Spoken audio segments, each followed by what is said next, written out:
wasn't a dream. It was real.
kills Hound, and money changes hands.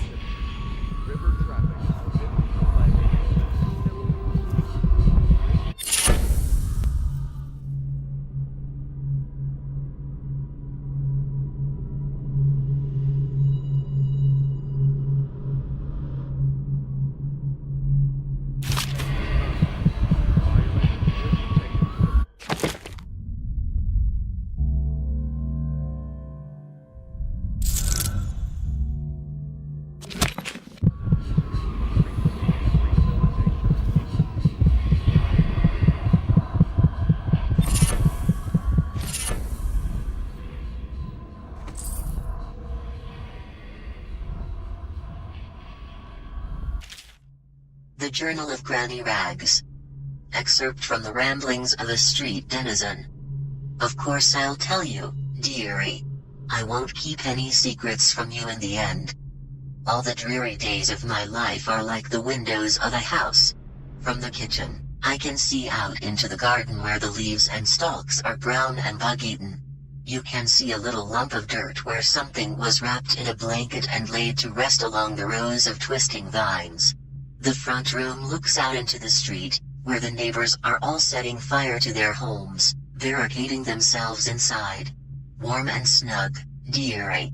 Don't forget about the bedroom, either. It sees into a dreary alley, where hooligans are playing a game with an old man. The first two are hitting him with sticks and the girl with them is kicking at his dry, old ribs. Oh, to have those bones, to boil them in a pot. No one lives in my house anymore, dearie. No one you'd want to meet. When I lived there with my husband, we were fine people. Verimare, everyone would say, your house is as grand as Boyle Manor. Better even. Your dinners are lavish and your parties are the best. When that young Sokolov came to paint my portrait I was nearly still in my prime. Radiant, he said, and he was just barely a man, so young, painting all the best people across the land. Everyone wanted a portrait by his hand, all my friends. I was the only one, dearie, wet with his paint, glistening on the canvas for a pretty coin. But it wasn't all parties and paintings. My husband and I weren't always at home, no. We traveled together, he and I, to the far ends of the Isles. Beyond even, all the way to the red cliffs of Pandasia, to dig in the rock and crawl through the caves, holding up candles and squinting at the walls. Many precious things we came upon, but the none so precious as the boy with the black eyes, dearie. All those marks and bones, carved so deep and polished so bright.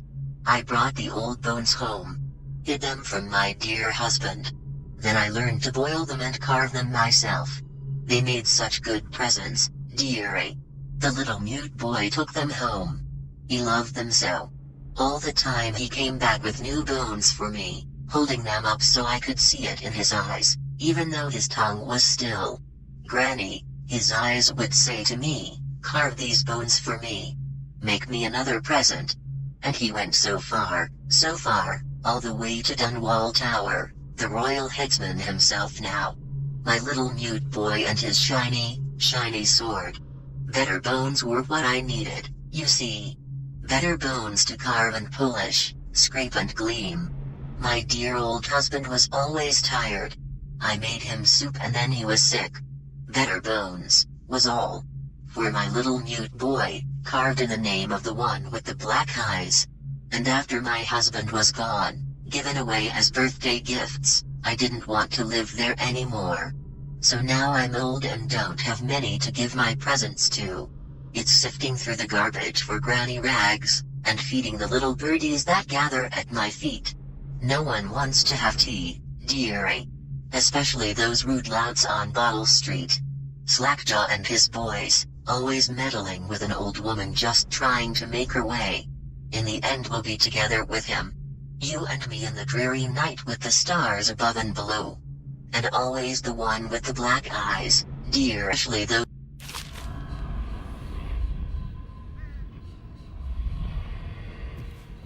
Such laughter, and they're singing the old songs, linking arms. But that's from a happier time.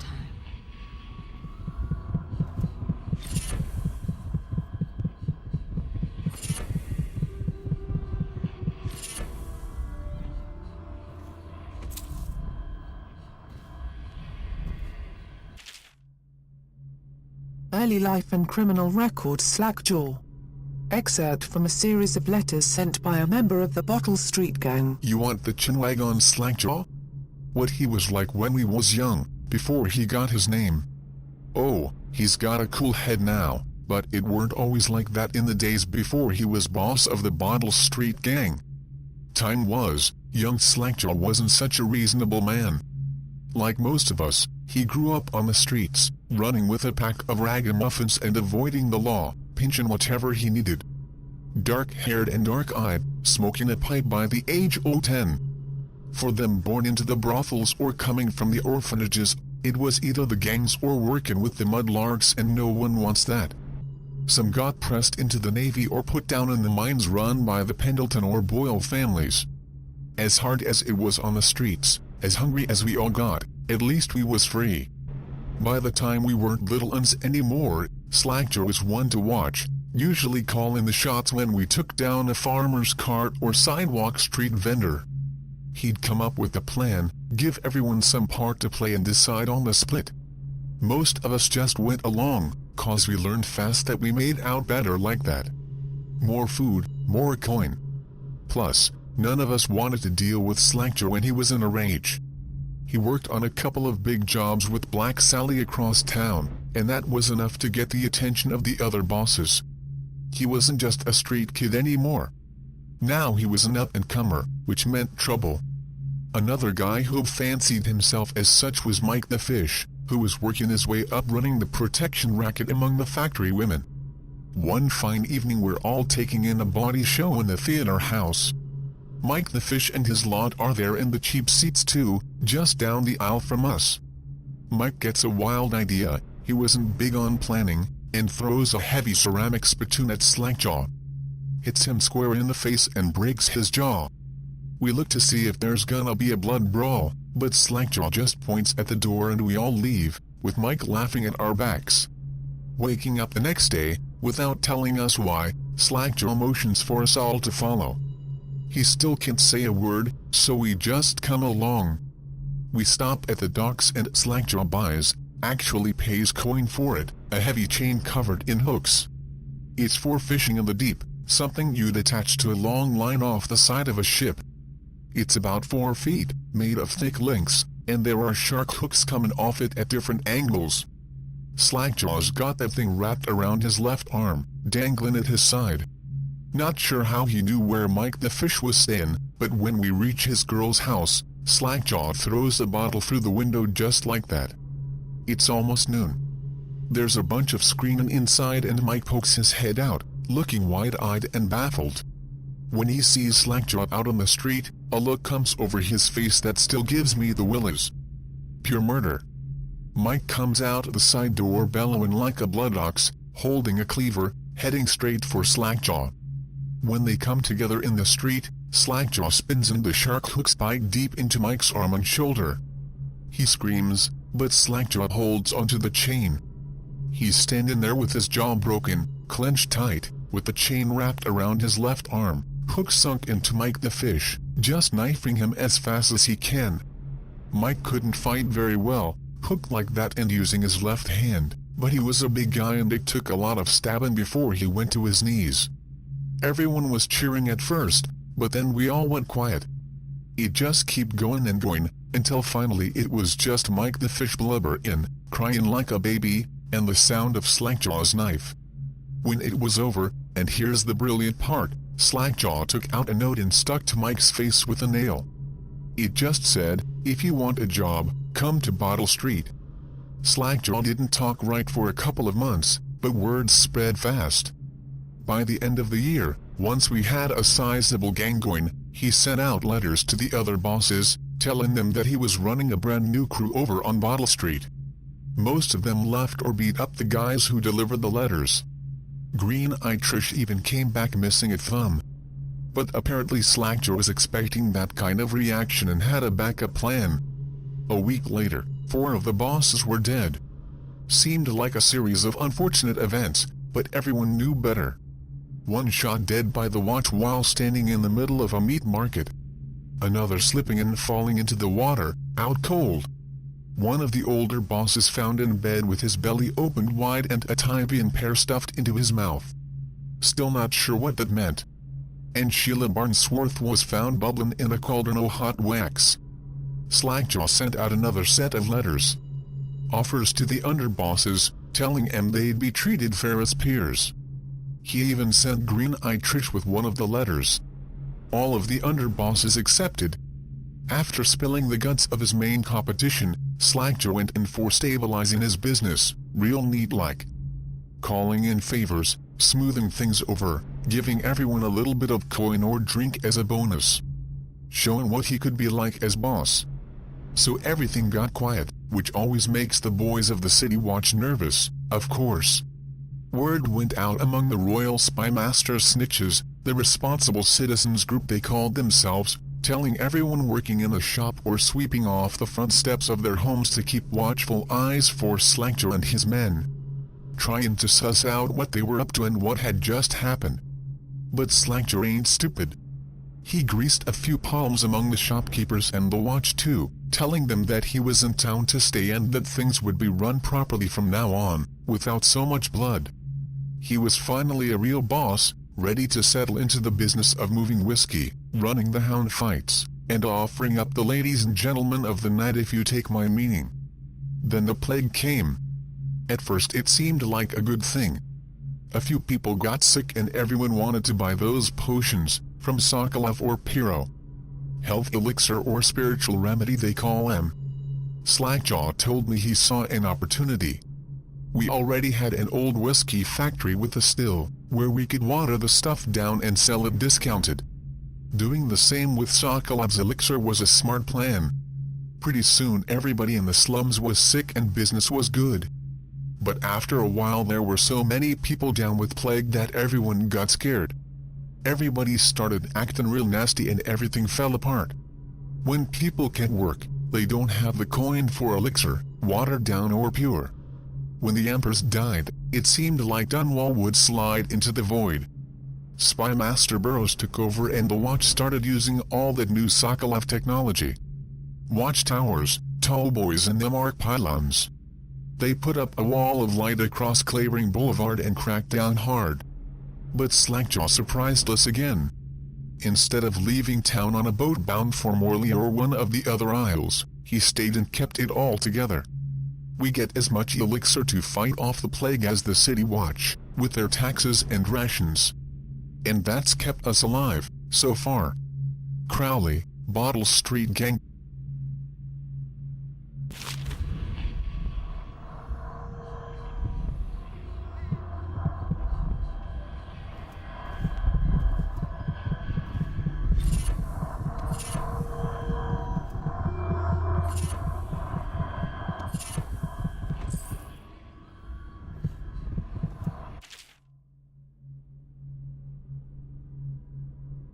Excerpt from an Overseer's Covered Field Report. For over a year now, I have lived away from the Abbey, without the company of my overseer brethren or the guidance of the blind sisters of the oracular order. Days have passed with me sleeping in the dens of cut-purses, murderers and worse, and the nights have seen me prowling through the worst alleys and wretched corners of Dunwall. I have taken my meals with killers. At times I have ventured beyond the city walls, meeting in forgotten graveyards and the outlying ruins frequented by those of ill means. My beard has grown long and I wear the weathered clothing and bits of boiled leather favored by the Bottle Street and Hatter gangs, and by those rough men and women who make their trade knifing others in return for coin. My hands have run red with blood, it's true, but I have selected my targets with care, choosing among those criminals and heretics who were not fit to live, executing them justly and using their deaths as a means of building my reputation. So far this trick has allowed me to make my name among my murderous colleagues, without taking the lives of the innocent. My goal is singular. I must impress the assassin named Dord in order to get close to him. Of all of the practitioners of black magic we have tracked, none concern the Abbey as much as Dord. It is said that his mother was a witch from one of the archipelagos off the Pandesian coast, taken captive by pirates venturing far from the Isles. According to legend, by the time the ship returned, the captain was dead and the witch controlled the crew, with Dord still a shadow in her belly. The earliest stories tell of a gang killer without mercy, moving among the shopkeepers and city watch officers of Dunwall like a reaper through wheat. Then a period of silence followed, years we now believe he spent traveling the Isles, studying anatomy and the occult in the great halls of learning and in hidden basements frequented by fellow dabblers in the forbidden arts. Dord is even purported to have spent a winter in the Academy of Natural Philosophy itself. And for a time, before a schism developed, he counted the Brigmore witches among his allies. All the while, he honed his graft, and it is during this time that we believe he began to consort with the outsider. New reports emerged of a dusky-skinned assassin, paid by the elite to eliminate their rivals in Dunwall and in the other major cities across the Isles. Those who saw him and lived numbered in the handful, but all of them reported something strange. He appeared and vanished like smoke. From a nearby rooftop, he gestured and a noble woman stumbled from her balcony, falling to her doom on the cobblestones below. Most recently, as this new threat of plague has risen in Dunwall, Dord has been seen leading a gang of men in dark leather, dressed as factory whalers in their vapor masks. They seem loyal beyond comprehension for one so unworthy, leading me to wonder if some of his magic is dedicated to lulling their minds, enslaving them. Only a month ago, one young girl claims to have come upon a strange scene. Carrying a bottle of milk home to her crippled brother, she was taking a shortcut through the tailor's district. In a narrow street, she passed beneath the window and heard unusual sounds from within. Pushing aside the ratty curtain, the girl saw into an abandoned apartment, used by miscreants for gambling and trading haberweed. An occult shrine had been erected against the far wall, which she recognized from the teachings given by her local overseer. A man she described as resembling Dord was kneeling before the shrine muttering to an unseen spirit as if in argument. He took a carving, made of pale bone, from the altar before him and the lights all went out in a gush of unclean wind. Quiet as a field mouse, she slipped away, running until she reached her home. There can be no doubt. Dord is an agent of the outsider and must die, for there is no limit to the evil this man might do. This is my solemn oath and the great purpose of my life. Until Dord is dead and his corruption has been purged from the world, I will continue to move among the depraved, winding my way toward him. I will not drop my guise or don my overseer's mask again until Dord breathes no more. Solemn oath.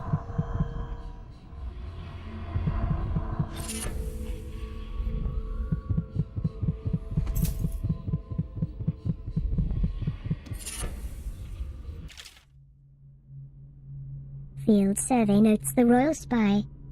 Excerpt from the personal memoirs of Hiram Burroughs, dated several years earlier. This is the 4th day, month of high cold. Progress continues on the suppression of gang activity in the distillery district, but more slowly than I'd expected. The ruffians operating there have been cunning. I'll grant them that, but it's only a matter of time. I'll see their leaders flogged in public and sent beneath the royal executioner's blade. If I had my way, that mute bastard would be working night and day, removing the heads that need removing. Internally, the Empress does not seem pleased with my investigations. It seems that it is beyond her thinking, against her very nature as a trusting person, to believe that traitors move among us. But I know they do. They must. No, Jessamine would rather spend her time with the royal protector. At least he's likely to stop any immediate threat to her safety. But a strong arm is not what's needed against those who would undermine us. How will Corvo's sword stop a poisoned wine glass or an explosive delivered by a courier? It will not. There are many threats around us. Threats requiring meticulous efforts to police. Young Lady Emily is undisciplined, I'm afraid. Here within Dunwall Tower, she receives instruction from the finest tutors known in the Isles, yet her mother spoils her and she spends most of her time lost in imagination, wasting her time drawing, or asking Corvo to teach her to fight with wooden sticks. The girl might rule the Empire someday. Every moment spent at play is a moment wasted. Shoring up security for the main gate leading into Dunwall Tower has been another pet project of late. To think that back in his day Emperor Caldwin left it open to the public during the day, allowing anyone to come and go as they pleased. If it were up to me, I'd seal off access to the streets entirely, but the Empress won't hear of it. The water lock is much easier to protect, and if it were the only way into the tower, traffic in and out would be greatly reduced. Someday the wrong person is going to slip and we'll suffer for it. Mark my words. No amount of security is excessive when it comes to protecting heads of state. The Empress also disapproves of my plans for the Sokolov devices. Sokolov himself has no interest in security, of course, but he's vain and therefore keen to see his inventions deployed in any fashion. This wall of light he's been tinkering with has promise. In any case, at least I was able to convince the Empress to upgrade the pistols carried by the officers of the watch. Why do I worry so, when no one else seems to care? If I ever fall asleep, will it all sink into the ocean? Will the rough things clamber over the walls and fill themselves on our flesh? This is what I see in the same dream several times each month. If only I had more say in things, more authority, I could protect us all. Perhaps I have been working too hard. Dinner and an evening of conversation with a certain lady of refinement might be in order, perhaps somewhere nice in the estate district. Hiram Burroughs, Royal Spy Master.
These runes and bone charms are going to be helpful. Need to find more of them.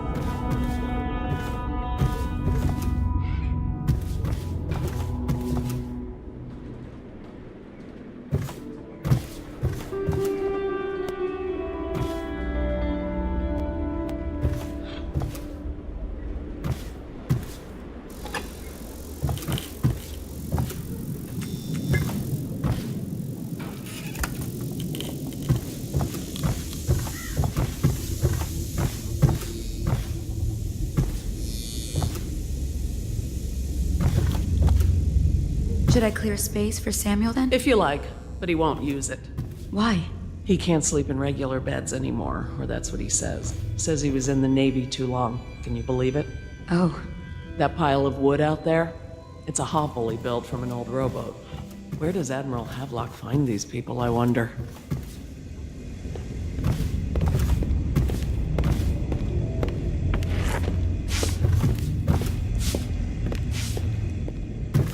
Good morning. Good day, Master Corvo.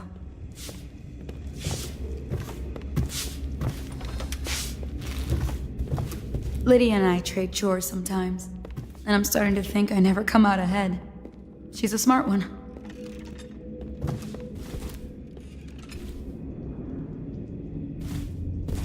You're Wallace, right? Are you a nobleman, Corvo? No one seems to know much about you. By your bearing, I'd say so. Lord Pendleton's great-grandfather took a Sokonan chambermaid to wife. On second thought, the story doesn't bear repeating. Even the finest blood can go bad here and there.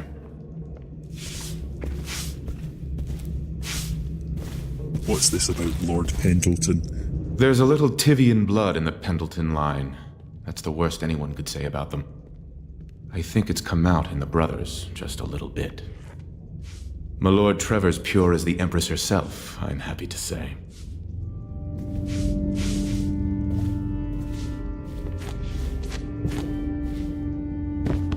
Lord Pendleton Memoirs, Chapter 27. In my 13th year, the despised stepmother at last departed, and Pendleton Hall was again quiet, although Father had by then sunk into deep depression. It was at this sensitive time that Waverly Boyle first entered my life. She who will be the source of many tender recollections to come.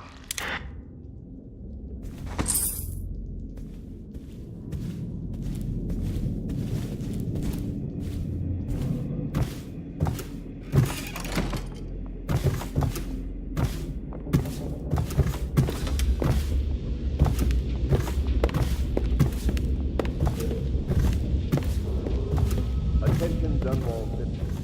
River traffic is forbidden from landing from the distillery. These risks of infectious contact. Violators will be taken to the flooded district for treatment and rehabilitation.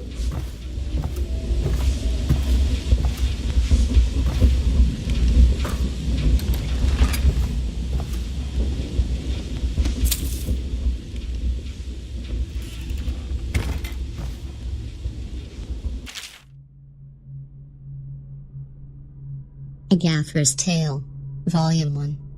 Excerpt from the Travel Journal of a Young Whaler. A Gaffer's Tale, Volume 1, or A Gaffer's Early Adventures.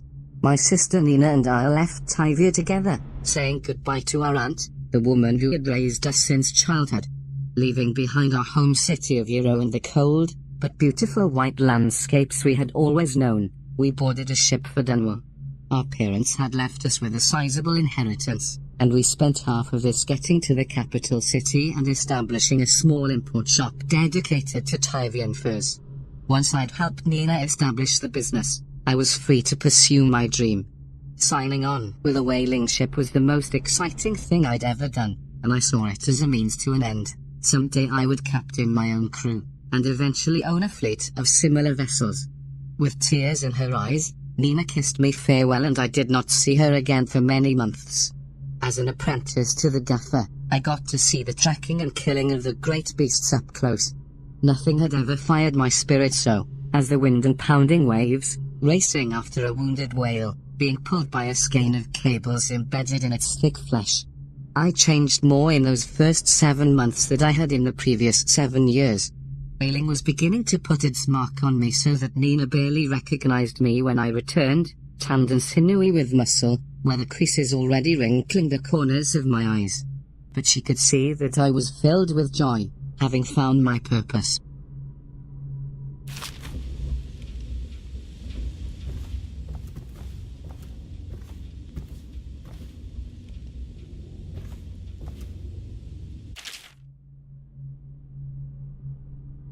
Admiralty and the Fleet. Excerpt from a book on naval history. While each of the Isles has some form of naval fleet, none is more envied than that of Gristl, with its long, proud history of great ships and the admirals who command them. Boys come of age in the cities of Gristl hoping to someday captain such a ship, and family dynasties are made by those captains who track down infamous pirates or crush seditious uprisings, as during the Morley insurrection. In times of war and peace, Gristl continues to innovate at sea. The ship designs of Anton Sokolov himself now represent the highest standard in the whaling trade, allowing crews to haul their kill up over the deck and begin their butchery and processing, even as the ship returns to Dunwall. The crews can be seen working on their latest whale as the ship moves slowly up the Wrenhaven River, coming to dock with one of the powerful warehouse companies such as the Greaves Whaling House. Suspended in the rigging overhead and backlit by the setting sun, the silhouette of one of these creatures makes a moving sight as it cruises to its final resting place in the industrial heart of the capital city.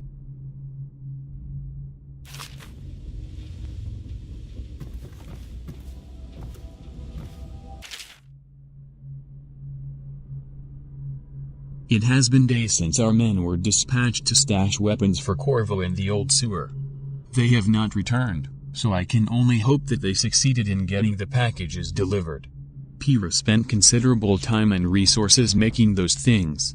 If I could find a way to mass-produce them, the Dunwall Navy would secure its place as the dominant force on the globe. But back to Corvo. Can he actually break out of Coldridge, and if so, will he make his way here? I personally give him odds of 1 in 5.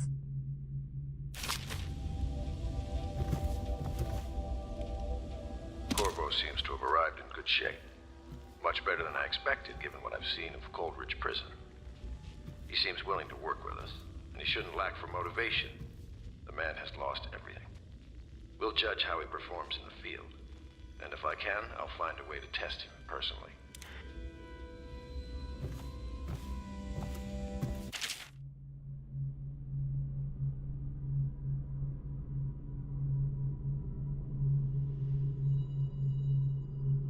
A Gaffer's Tale, Volume 2. Excerpt from the travel journal of a whaler in his final years. A Gaffer's Tale, Volume 2, or A Gaffer's Final Passage. After more than a quarter of a century, I am done with whaling, too broken to continue. I've seen all the corners of the Isles and made more coin than most men see in a lifetime. But it's all gone. I've lived through an emperor and watched his daughter take the throne, fair young Empress she was, but slain so young. Everything beautiful comes to die. I've eaten in every port of the known world and sailed in the loneliest waters you could imagine. I've seen the cliffs around Pandesia. Even the best of it doesn't give me an ounce of joy. The years come back across my dreams as a line of butchered bodies, long, sleek and singing among the waves under the moonlight, only to be speared by ugly, weather-scarred men who'd knife each other for a good pair of boots. Each year one had less time to come home. My tongue forgot the language of small chatter, and those who lived in the cities thought me odd. My sister Nina hardly knew what to say to me during our visits. When she lost her business to the Lord Regent's crooked barrister, I was 100 miles east of Morley, gaff-hand frozen from the sleet as we tracked the first bull whale we'd seen in months. I helped her as much as I could, but Nina died in the early days of the plague. None of it mattered. If I'm jaded and bitter, it's because this industry has taken away my dreams. The world has beaten me.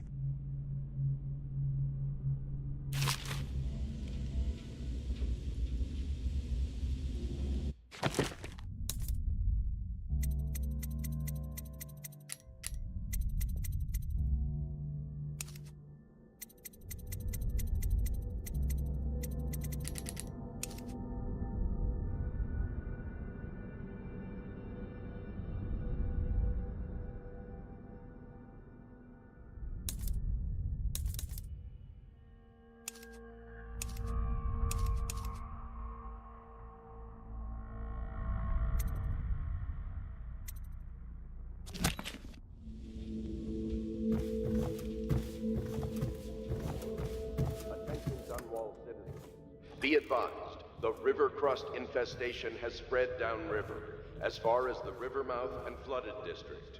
Do not attempt to approach or destroy a river crust. Any items recovered from doing so are considered state property.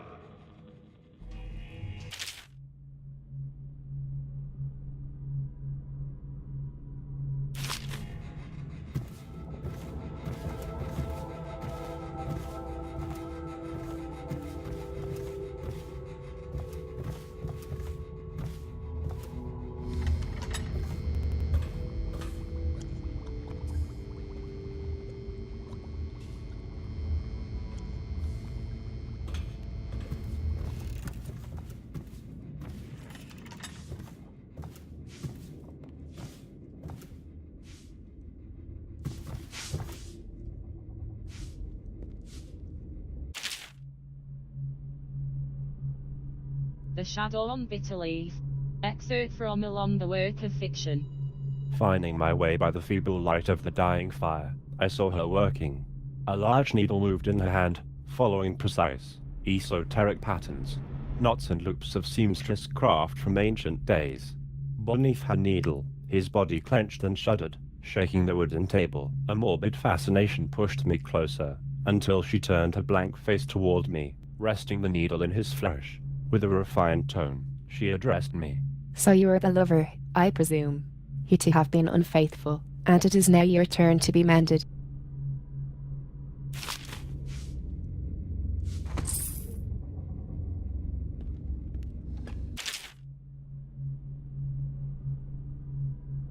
The Young Prince of Tyvia. Excerpt from a theatre play. Lord Nathan Bale, shaking with outrage. How dare you, sir, clothed so in my very home? I should hand you over to the watch, depraved Tyvian. Prince Kallian, moving closer. That's a harsh welcome for royalty, Lord. Your daughter treated me with much more hospitality. Alas, she has gone out for the evening, leaving me all alone. Lord Nathan Bale, stammering, studying the younger man before him. What are you doing? Leave this house. Go back to your frozen wasteland, pale rascal. Prince Kallian, smiling coyly, reaching out. No need for anger between us, Lord Bale. Is it so wrong for me to be here? As I've proven, I've developed an affinity for you and your family. Lord Nathan Bale, gasping. Oh, my. Kallian, your skin is so warm, it burns.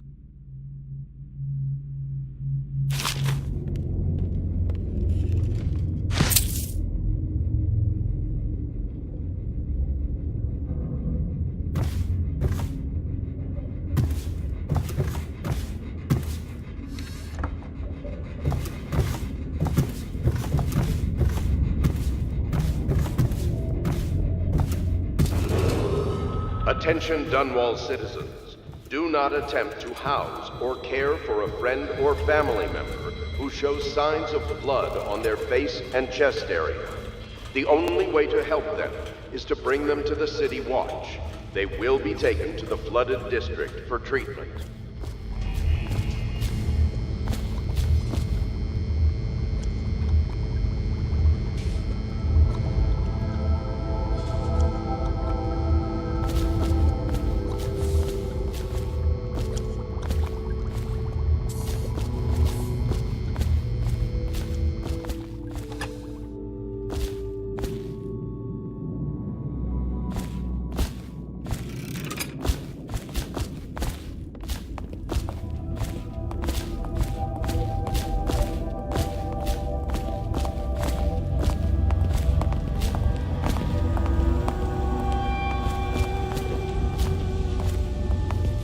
Well, let's get down to it.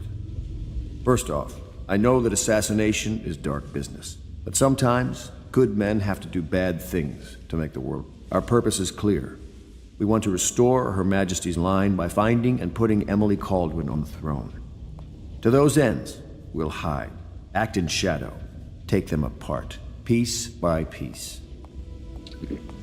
Tonight, High Overseer Campbell dies by your hand. It won't be easy. He's protected by his overseers, an army of religious zealots. But if anyone can do it, you can. Your exploits are legendary. Campbell carries a private journal. Once you've eliminated him, get the journal, because we think it contains Emily's location. Recovering her is obviously critical, assuming she's alive. That's the gist of it. Remember our cause and strike true. We're counting on you. Another thing. Campbell is holding a former overseer by the name of Martin. He's one of us, and if you manage to find him, give him whatever help you can. He's a master strategist, and he got caught working for our cause. It'd be good to have him back here at the Hound Pits. Glad to see you got your rest, Corvo. You'll need it.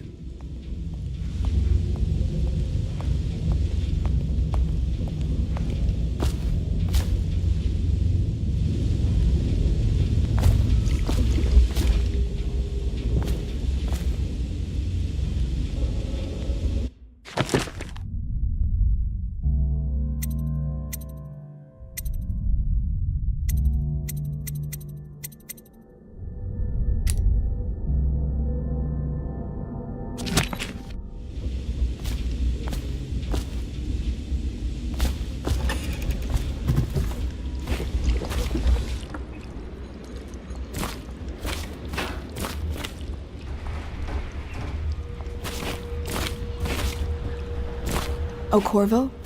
If you've a moment. Corvo. Hello. I'm Callista. I work here for Admiral Havelock. I'm sorry to intrude on your business, but this is important.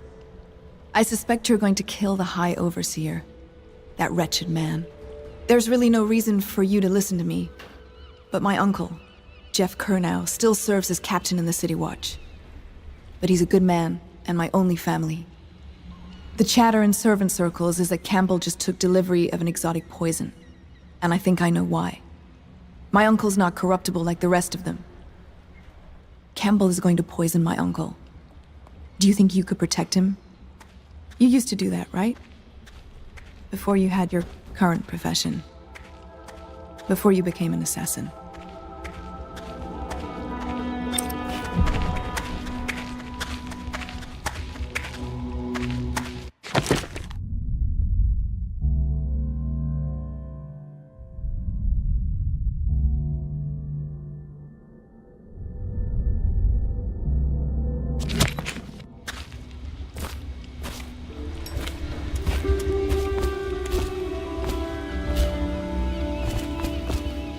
Is there anything you can tell me?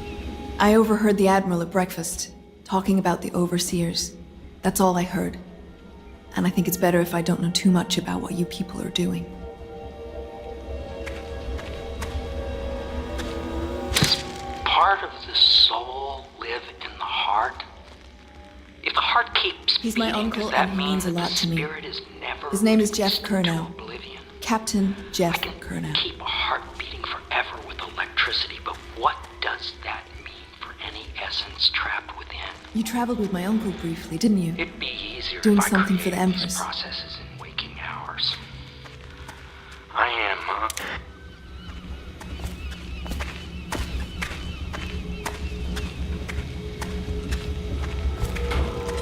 Does part of the soul live in the heart?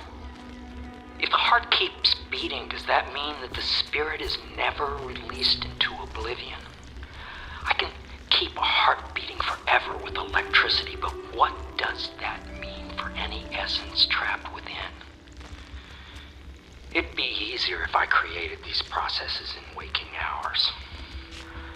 I am uneasy pursuing avenues that emanate from my dreaming mind.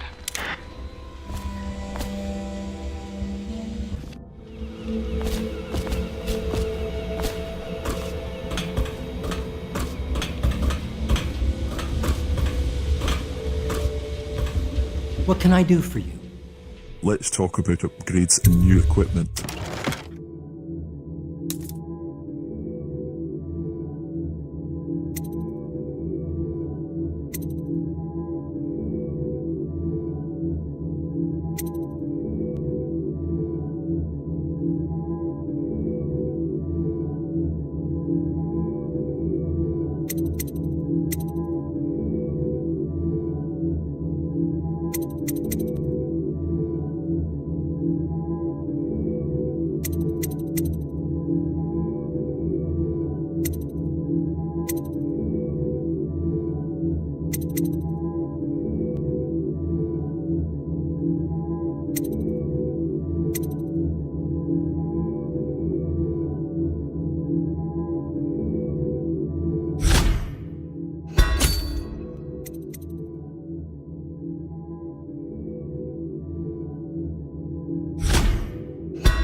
I have sensed the rune on that rock over there.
When you want to set out, just give the word.